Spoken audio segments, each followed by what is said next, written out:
morning, beautiful people, and welcome back to Her Blueprints podcast, where we share stories from women engineering tomorrow. I've got another guest here with me today, and I like to let them introduce themselves. Angela, thank you so much for coming to the podcast. Hey, thank you for having me, Mercy. My name's Angela. I'm a graduate civil engineer at Rosner and Hamilton Consulting on the Gold Coast. We mainly deal with road design, which is super interesting. There's a lot more to it than I thought when I graduated university. So lots of challenges that I never thought about when I'm driving around every day. So. Yeah, awesome. When I think about where to start with you, I'm like, you worked as a registered nurse. You did nursing, worked as a registered nurse for over 15 years. Yeah. And you're like, no, this is not it. Correct. I'm going to engineering school and I'm doing this. Walk me through how you stumbled into engineering or how you made the decision to make that change and where you got the courage to do that, because not so many people do that. Yeah, I think it's really hard, especially when you hit like around that 30 years old and you go, is this the career that I want to be doing for the next 30 years before I retire? And I was having those thoughts towards my late 20s going, I don't want to be nursing for the rest of my working career or working life. So I kind of was questioning what things I enjoyed when I was at school. And a lot of that was maths and science based, which a lot of us engineers kind of enjoy doing. And I didn't really think about engineering until someone else had suggested maybe going and doing like a physics course just to see whether I liked it still. So I did that and then loved that and loved seeing how things worked and why they did. Like, why is gravity? So that was really good. I really enjoyed that course and then enrolled in university to do engineering. And then ever since then, I've just met people along the way that have had stories that have been really inspiring. So definitely on the right path there. And since I've been in the industry, I'm just, made the right choice. Glad to get out of healthcare and into something that I enjoy doing and was really good at school. Yeah. What is it about engineering that made it feel like, I think this is definitely what I want to be doing for the next 30 years? Yeah, I think the fact that it's like when you get a puzzle box that, you know, not every puzzle that you do is going to be the same, but they're all going to have different jigsaw pieces that all fit together. So for me, it's just like every project that I do is a different jigsaw that I've got. I've just got to put all the pieces together, and sometimes they don't quite fit, so you have to try different solutions to get those pieces to fit together. So that's really, I love that about it, and that everything's a bit different. So no two puzzle boxes are the same. So Yeah, I do like the diversity of things that you can do, and especially with civil, because there's like so many different options and so many things that you could go into doing. And you decided to do roads. You decided to go into roads. What was it about that made it feel like, I think I've got the skin for this? I think going through university, I really didn't know what field of civil engineering I wanted to go into. All I knew that I was going into civil engineering, not mechanical or electrical.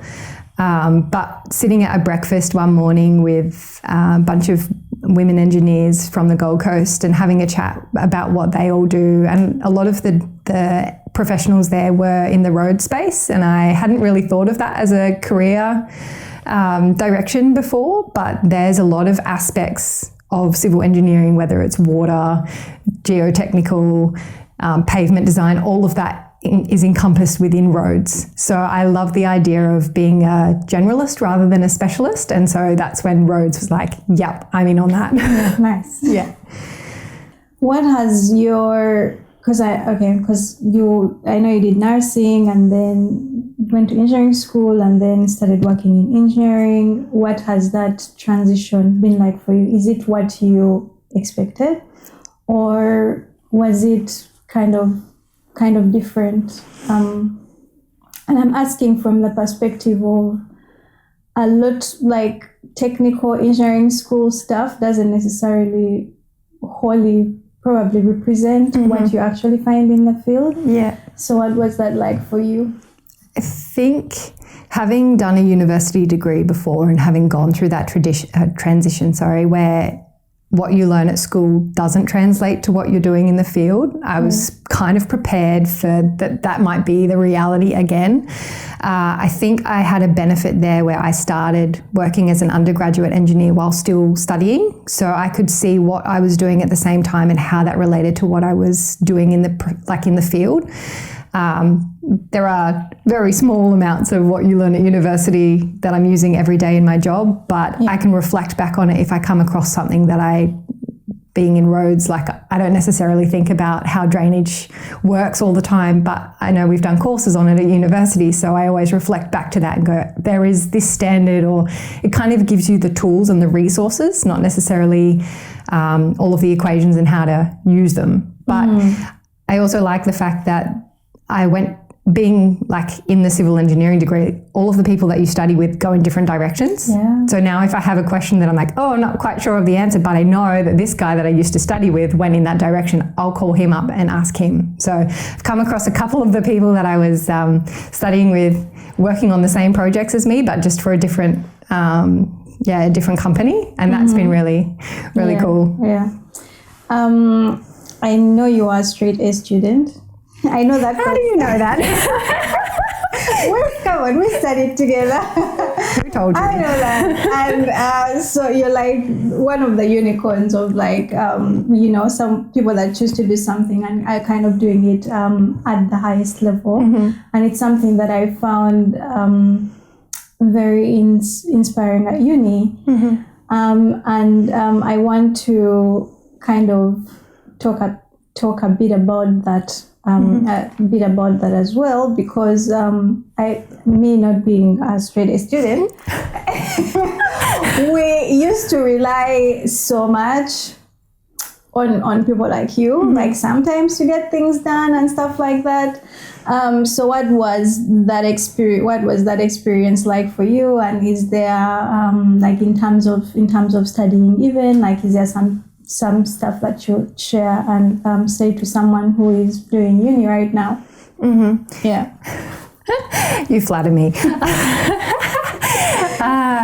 I think for me, I'm a perfectionist, which can be taken in either a positive way or a negative way. If I use it to my advantage, it can be a positive, but then there are also some negative sides to that where I can't sleep until things are done perfectly. That's not good. But also, like you said, there are a lot of people that came to me for the answers, and trying to keep them all happy at the same time as still maintaining my grades and making sure that I'm still like in a good mental space. That was a real challenge, especially in those first couple years where you don't quite know who you can trust when you're studying. But finding out early on, like having a two-way street with the way in which you either study or share your information, that was most important. Like in terms of maintaining grades and maintaining a good study group, was making sure that I wasn't putting in all the effort and getting nothing in return. Yeah. Definitely trying to figure that out early on, and then using that to my advantage later on, and being able to trust those people, especially, I think we both know that there's a lot of group assignments when it comes to an engineering degree, and if you get stuck with the wrong group, you're going to end up doing all of the work for 4 people, and that's not fun. And that can make things a lot harder. But finding those people early on that, will call out if they need help, or, hey, do you need a hand with something? So they're finding those people in those first couple years is really important for later on. I imagine you kind of transfer a bit of that attitude into like the work that you do. Yes. And how would you explain the kind of work that you do to someone who has never heard about it before, and probably doesn't even do engineering? Just kind of like if you were distilling it down simply, how would you describe the work that you do? Yeah, so I think from my point of view, where I sit in the engineering, like the road engineering space, is that we have our engineers in the team, then we've also got designers, and then we've got the drafters as well. So the civil engineer is basically the person who takes all of the standards, understands them, and then passes that information on to the designer, who can model that in a space, like a 3-dimensional space, and then pass it on to a drafter to put it onto plans that can be seen by a client. But then it's up to the engineer to make sure that what's shown on those plans is up to the standards, is doing the things that you want it to do. So it's, we kind of have to know a lot, but we don't need to know how to do everything. It's just being able to communicate what you need clearly to the designers and the drafters so that that message is passed on to the client. And what's the most exciting thing about what you do? I think like even if it's like a concept or something that you want to kind of dive into. I love the fact that everything I do is different. There's no two projects are the same. On paper it might be like, yes, this is, you're updating these traffic signals, but I just did that on the last project. But there are so many different, like so much more different things on the second project than there was on the first project. So you've got to consider lots of different things. So even though it might look the same on paper, it's definitely not the same on the ground. So I love that part of it. That's exciting for me. I think I've said this before. I worked on a site when I started out, and I did not like the monotony. Especially if you're on the project that I was working on was like apartment blocks. So they were like identical buildings. And I did not enjoy the monotony. It frustrated me so much because I was like, I feel like I'm not using my brain. And do you feel like you're sufficiently challenged in the stuff that you do at work? Every day I'm challenged. Especially because I do a crossover between the civil engineering space and project management space. So not only am I managing the different intricacies and the technicalities of the project, I also have to then manage the personalities. So that's a bit different. When we were in school, you were part of the Women in Engineering group, and then you were also part of the mentoring program. And tell me a bit about why you chose to involve yourself in stuff like that and what it means to you. I think when I first started out, this is going back to my nursing career, I was 19, probably one of the youngest nurses that the hospital had at the time. And the person that I was paired with was in her 60s, close to retirement. Now, every single day that I went into the hospital when she was there, she made sure that I was supported, that everything I didn't know, she's like, let me explain it to you. And she explained it to me perfectly. And every day that she wasn't there, but I was there, she made sure I was partnered with someone else who had that same mentality.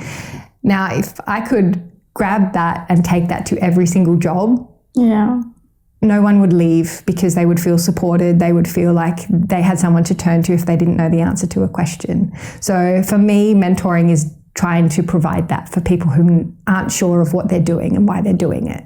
So, and I do that now. I think I mentioned to you earlier when we were chatting that I'm involved in the industry mentoring program as a mentor. So just helping some of the newer students coming through, whether they're undergraduates or graduates, just trying to navigate the engineering profession. So it's really important for me. What are some of the commonest questions that you get from that? I think a lot of people are, how do they get into the industry? And that can be a challenge, especially because we're so focused on our studies when we're at university, and we're not focusing on the networking and the getting to know who's in the industry. And engineering is a lot about who you know, not necessarily what you know. Because as we both know, that what you learn at university, you're not necessarily going to translate that to your professional career. So it's definitely about who you know. We can talk a bit about what you feel like your milestones have been on this engineering journey of yours. First milestone, getting the first job. Nice. And that was very exciting for me. I think it shut down a lot of those negative thoughts in my brain that I wasn't going to get a job and people would see my age as a barrier. So finding that first job, and I'm still in that job today. I'm still with that company. So getting my foot through the door, and it wasn't based on getting the best grades, even though straight A student. It was more about the personality and the prior experience that I had and the ability to communicate with people. That's what got me the job in the first place. So very grateful for that. And that first tick got my first job. It's very exciting. And then most recently, I've been starting to be like the project manager on jobs, like on smaller jobs within the company, and finally submitted my first like 4 construction project this week. That's just gone. Huge, yeah. And me as the project manager, so I'm like, this is super exciting. So tick, yay. So I did that within my first 2 years of graduating. So on to bigger projects. Nice, I've got my second one. I'm just starting this week coming. So it's very exciting. Are there any others you'd like to mention, or? They're the main ones, I think. Okay. Yeah. Cool. What are some lessons that you've learned along the way that you probably kind of wish you had known at the start? And if you don't wish you had known them at the start, that's fine. But what are some of those things that that you continue to carry with you that you're like, I think I would say this to someone that's starting out? Yeah. I think I'm still learning very much this concept of asking for help early. I like to think that I need to have things perfect the first time, and I can sit there for hours trying to make something perfect, but it may not be what I've been asked to do when I go and be like, hey, is this what you want? So checking in early to make sure that I'm headed in the right direction, and that goes for everything. Like whether it's a report or a design, just checking in with whoever's asked you to do it and be like, is this what you want, before you get, 3 days into it. So asking for help early, and also that everyone makes mistakes. I think I learned that way too late in life, that it's okay to make a mistake as well. Definitely, like I can't speak for all companies, but definitely in my company, if you make a mistake and you own it, it's like, okay, how can we fix this as a team? It's not this is on you, you need to fix it, you have to work 12-hour days until it's fixed. It's no, we'll fix this as a team. So I think being in a supportive environment has helped me learn those things that I need to learn, but also make sure that I implement them, because it's one thing to be like, oh, it's okay for you to make mistakes, but it's another for you to make a mistake and be like, that's okay, we'll fix it together. You've talked a bit about the support that you got, like even earlier on in your nursing job, and then also the support that you currently get at work. Tell me a bit about the things about a workplace or work culture that are important to you, or that you think would make people stay in a job. I think having a clear direction, like if you want to go and do water or mining or something like that, and your boss is like, no, you're stuck in this company, you have to do what I tell you to do, that's not very supportive. But if I was to tell my boss and say, hey, I'm really interested in drainage, or I'm really interested in coastal engineering, okay, we'll find someone, we'll help you get there. So having someone who supports what your goals and your dreams are, I think that's very important, and figuring that out early on is also a key point. Like when you're looking for a company that you want to work for, having those conversations and trying to suss out whether they're someone that's going to support what you want to do, not just meet their goals. And what's the work culture like? Good question. Most of us don't hang out outside of work, but when we're at work, I don't think I have laughed in a job as much as I do right now. There are most days I've gone home and I have a big smile on my face, or like my cup is full because I've been laughing all day. We still get work done, of course, but we definitely have fun while we're doing it. And I think that's important. Like it's a place that I'm not scared to go into every day. It's somewhere that I want to go. But at the same time, like when we have team events, most of the people in the office are showing up to them and bringing their best selves, not just being grumpy and sitting at a table. Like we all want to be there. Okay, cool. Nice. We've obviously we met in the Women in Engineering Club at uni, and I know that's something you're quite passionate about. Why do you think there is very few of us? I think it starts in school. It doesn't start at university. It starts at a much younger age, where even at home, you're taught that you need to protect, you need to care for, you need to do all of these things that aren't playing with Lego, that aren't trying to use your brain to create things or to fix problems. You're there just to care and to support. And I think that needs to change. It needs to start at home and start in the classroom. Because even when you're at school, you're pushed more towards the arts, the dances, the dramas, those kinds of subjects. No one's kind of pushing you to do physics or biology or chemistry. Like I didn't study physics at school, so I can't talk for how many women there were in the physics class, but I don't think it was that many. Yeah. Even the advanced maths class, majority of the people in that class were men. I say men, boys at that age. Yeah. But I did actually see one of the first engineers that I met in my engineering journey. He is now living up in Hervey Bay, and his daughter just graduated grade 9, which is very exciting. And I was looking, he's posted a thing up about all of the academic achievements. One boy out of all of them. There's like 20 people who won awards for their academic achievements. One boy. It's like, go girls. So I was very, very proud to be a woman at that point. Like we're starting young, where we're getting the good grades and putting in the effort. So I'm hoping that continues. And how do you think we can kind of foster that thinking that anyone can do whatever? I mean, if I had the answer to that question, we wouldn't have a problem, would we? But I think it's definitely changing. There are definitely a lot more younger female engineers these days than what they were 20 years ago. So things are changing. But you also then need to consider all of the professions that are female dominated. So I came from a very female dominated profession of nursing, and they have the reverse, where there's not many men in the industry.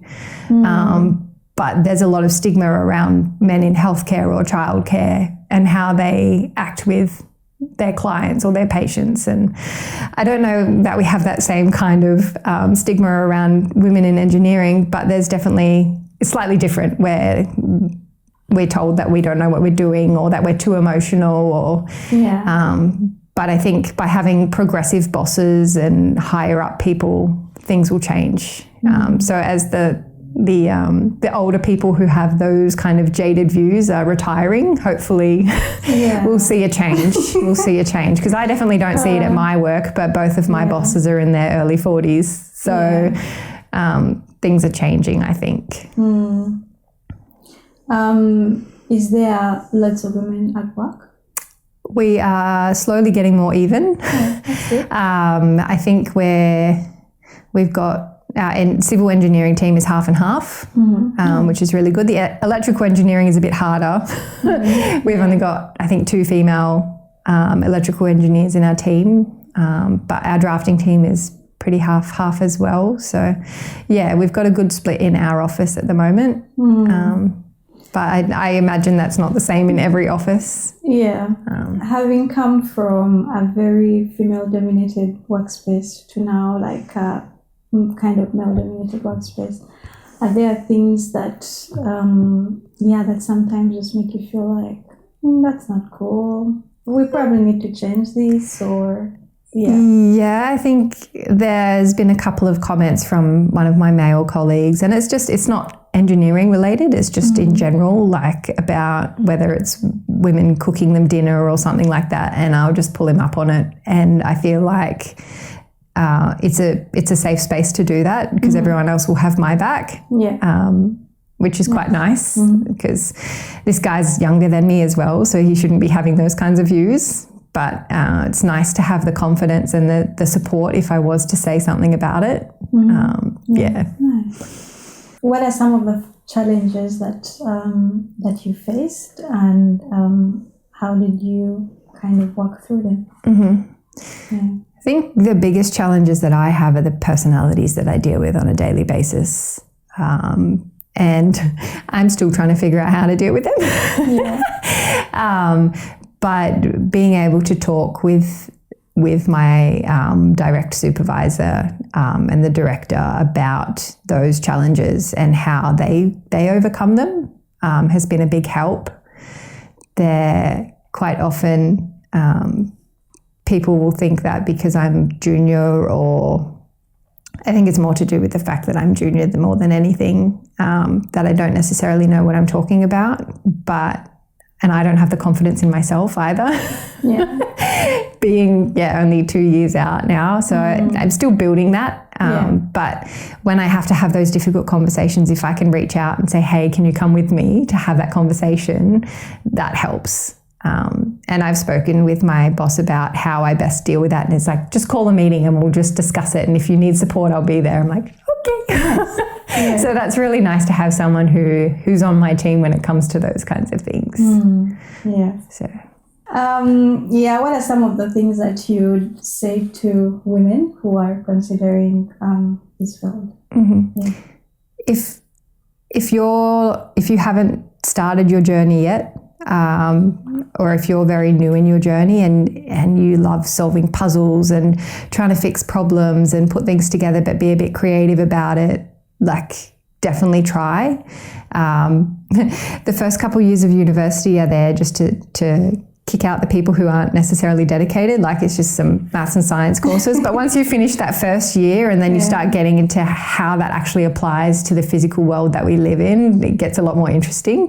But just stick with that. You don't need to decide on day one what type of engineer you're going to be, what that's going to look like. And even, 5 years in, if you want to change, that's okay too. But just making sure that you have a support network. It doesn't matter whether you're first year into university, haven't finished high school yet, or first year into your career, having a support network where you can debrief and talk about the things that are upsetting you is much better than bottling it all up and hoping that, it's just going to magically disappear. It doesn't. One day someone will say something to you and you'll snap. So make sure you have a support network so that you can talk about those things, so that I think they always say, like, a problem shared is a problem halved, and that definitely applies for, like, whether it's you're struggling with your studies or you're struggling with finances or juggling kids while you're studying. I don't have kids, but if anyone out there's debating whether or not they want to go to university and study engineering, like, there are lots of people out there that have made a career choice, like a change later on in life, and they've got children when they're studying, or they have to work a full-time job while they're studying part-time. So you don't need to feel like you're alone, but you need to find a support network.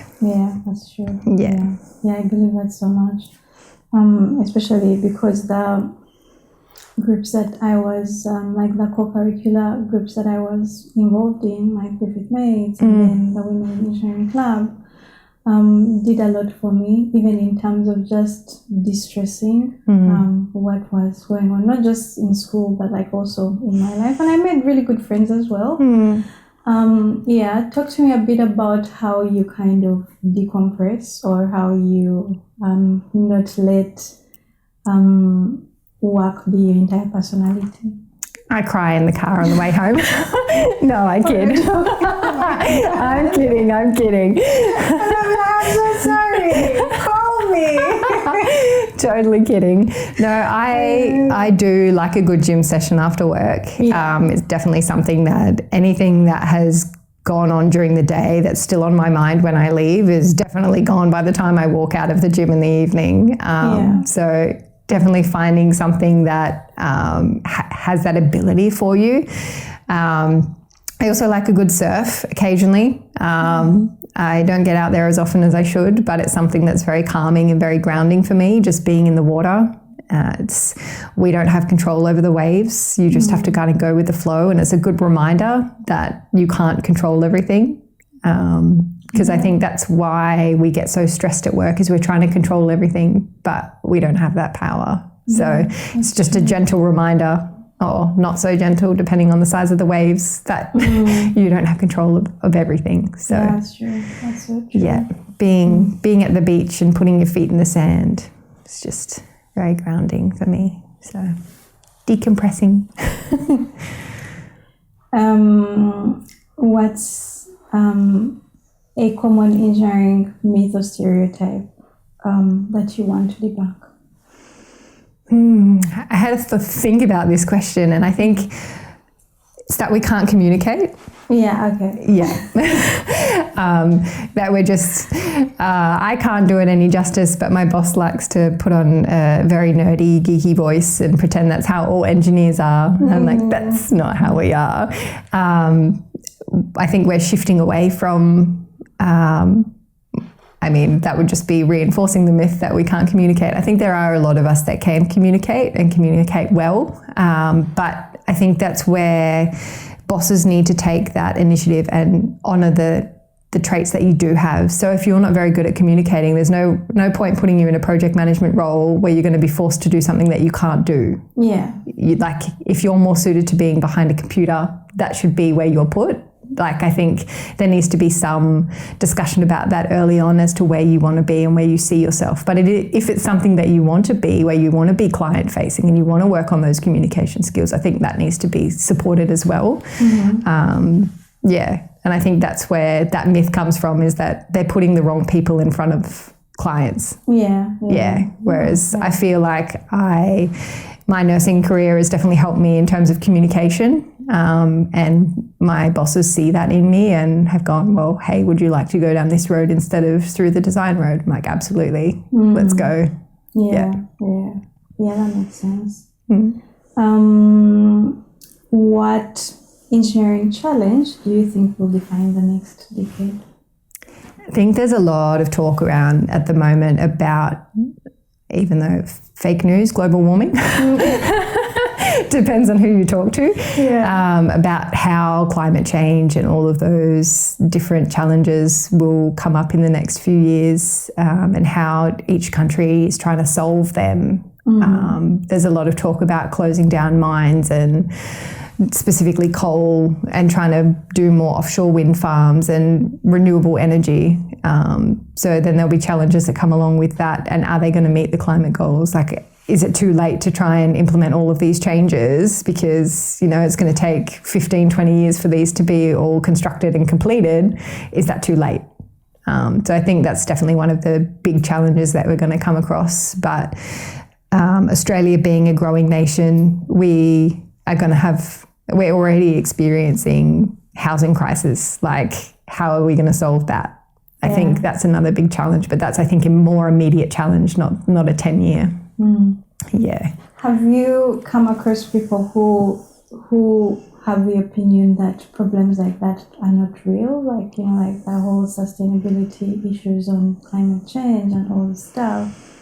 There's people who feel that's just propaganda. That's probably not real.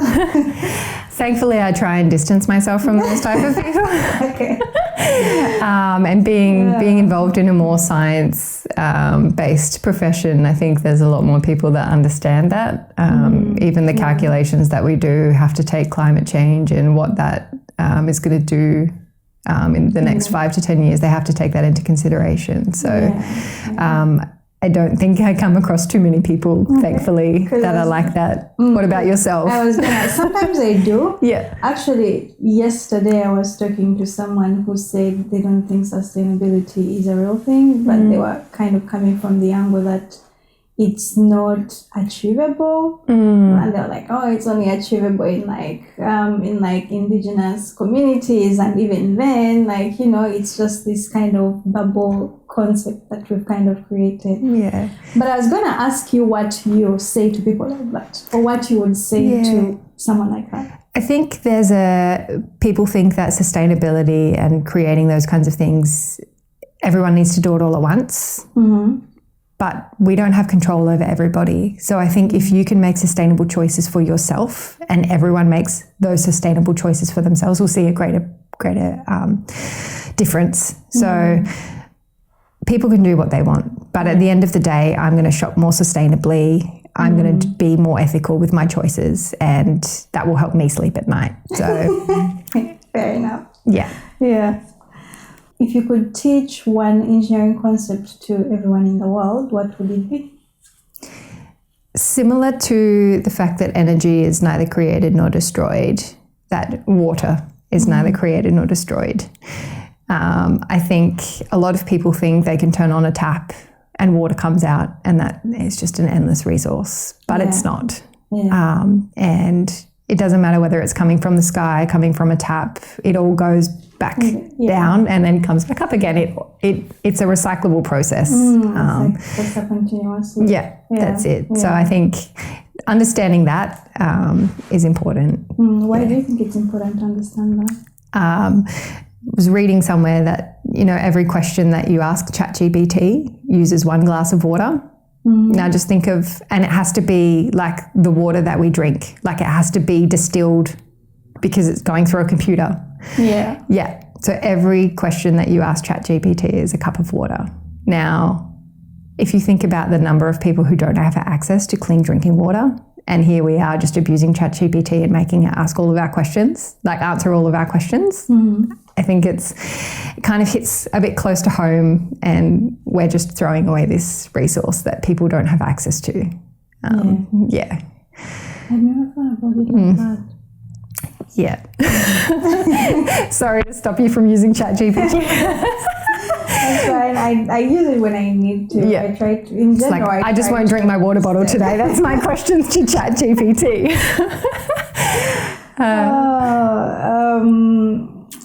Let's see.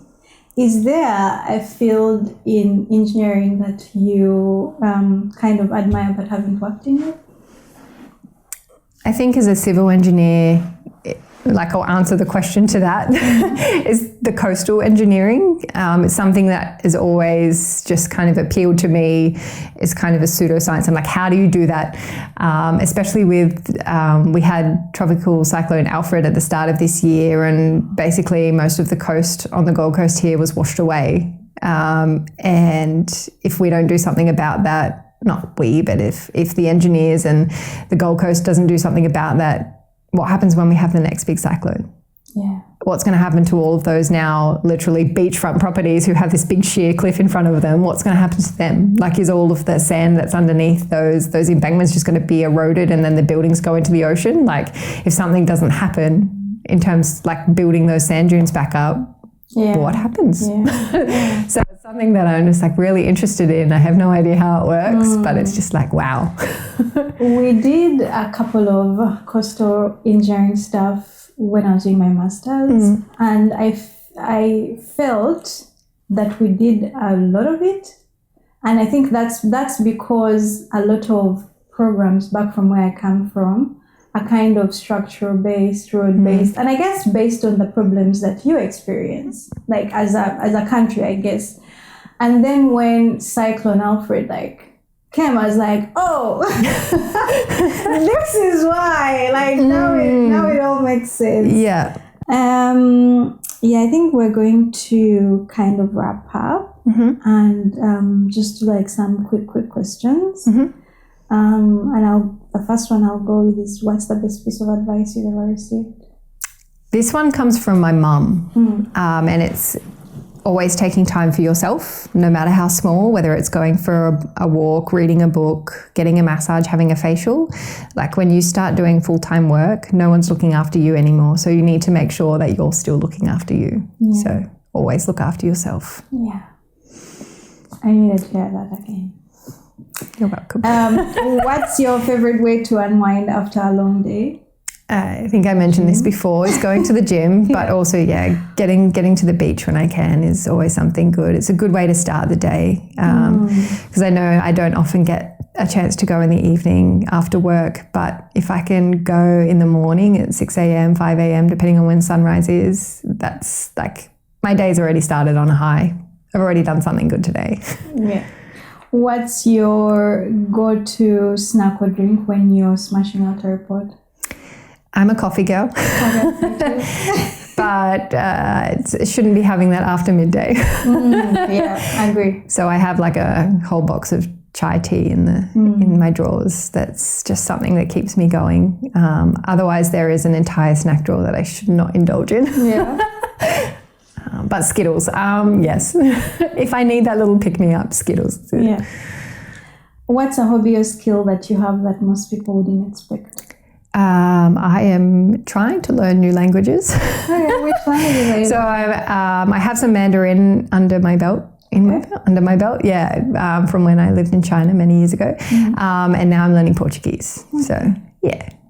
Interesting choice. Rare choices of languages to learn as well. Yeah. Yes. What's one thing you wish you had more time to do outside of work? Housework. No, definitely not. I think surf more. I am not very good, and I've been not very good for a little while now. So I should probably work on that, but I just run out of time. Yeah. Why don't you make time to do that more? Because getting out of bed in the morning is hard sometimes. Yeah. Okay. I like to have a slow morning. But then I also like being at the beach in the morning. So it's a delicate balance. Like if I've had a late night, I don't want to be up early doing something active. I'd much rather have a slow start to the day. But if I've had an early night, then I'm all good to go in the morning. But I don't necessarily like going by myself. So I think that stops me a little bit, is that I want someone to force me and be accountable to go every morning. Does your partner stop? Negative. Okay. And he also starts work at 4:30, so that's tricky. Yeah. Okay. I don't serve. I would have worked that. Damn it, maybe it's time to start. And finally, what's a recent book, movie or TV show that you've enjoyed? There is a very short one-season show on Netflix called The Residence, and it's like Cluedo but in a TV show. And I don't know whether you've had a chance to watch it. I haven't watched it, but I've seen my roommate watch it. Highly recommend. Highly recommend. Every episode you're changing your thoughts on who done it. Like, it's great. Yeah, awesome. It's great. And the lead character, like the detective, is like OCD, and it's fabulous. Absolutely fabulous. It's a good laugh. It's a good laugh. Thank you so much for coming to the podcast. Yeah, I appreciate your insight, your continued support. It was awesome catching up because I haven't seen you in a while. It has been a little while. So thanks for coming. And until next time, bye.